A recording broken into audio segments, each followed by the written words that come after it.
We saw in the previous clip that any smart contract which is written in a high-level programming language like Solidity can be fed into a compiler in order to generate bytecode.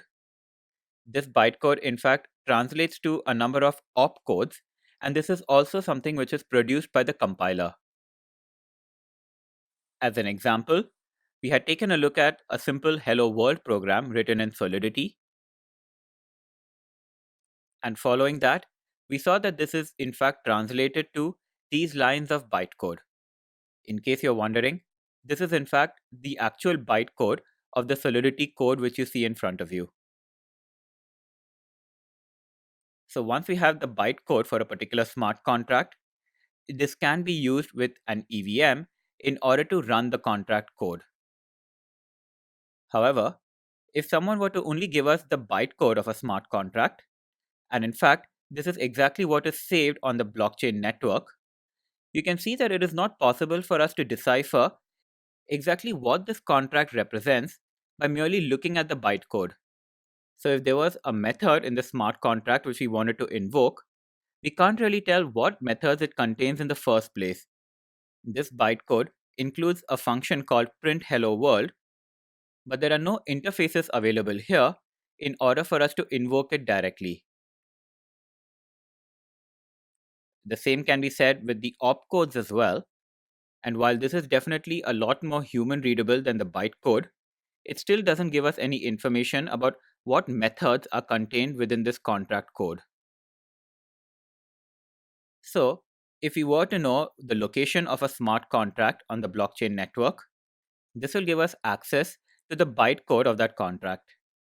While the bytecode itself can be executed, smart contracts are only useful if we can pick the specific methods which we would like to invoke, and the bytecode alone does not allow us to decipher these methods. So, if you would like to execute specific methods which are defined within a smart contract, what we really need are some details about those methods and some interfaces in order to access them.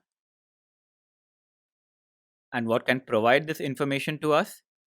Well, an application binary interface is one such structure. This is in fact simply a JSON file, and within it, it includes descriptions of the contract itself and each of the functions which are defined within it. The description will include the function parameters as well as the return types. Given these descriptions, we have all the necessary information in order to call the functions from a smart contract. To understand exactly what an application binary interface or ABI looks like, let us go back to our Hello World program in the Solidity language. You can see, for example, that this includes a function called print hello world, which takes in no arguments, but it returns a string value. And the ABI file for this contract, well, this is what it looks like. You can clearly see that this is a JSON definition and that the name of the function which is defined here is print hello world.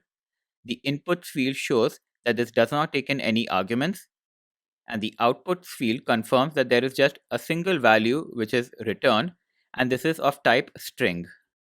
So this is all very useful, but how exactly is an ABI file generated? Well, this is also an output of a smart contract compiler. So along with the bytecode of a contract, which enables the contract code to be executed, and the opcodes, which allow us to calculate the complexity of operations in a contract, a compiler can also generate an ABI file. What we really need are simply the ABI and the bytecode. So the ABI file, as we have seen, includes a description of the contract. However, this is something which cannot be executed on its own. The bytecode, on the other hand, can be executed, but does not really include any context of the contract. So we don't really know, for example, what methods are included within the contract. However, a combination of the ABI and the bytecode does give us all of the necessary information in order to invoke and then execute specific methods in the smart contract. So if you happen to have a rather large contract with a number of different functions defined within it, you will probably call just a single function at any given time in order to invoke a transaction. And the way to do this is by a combination of the bytecode and the ABI for the contract.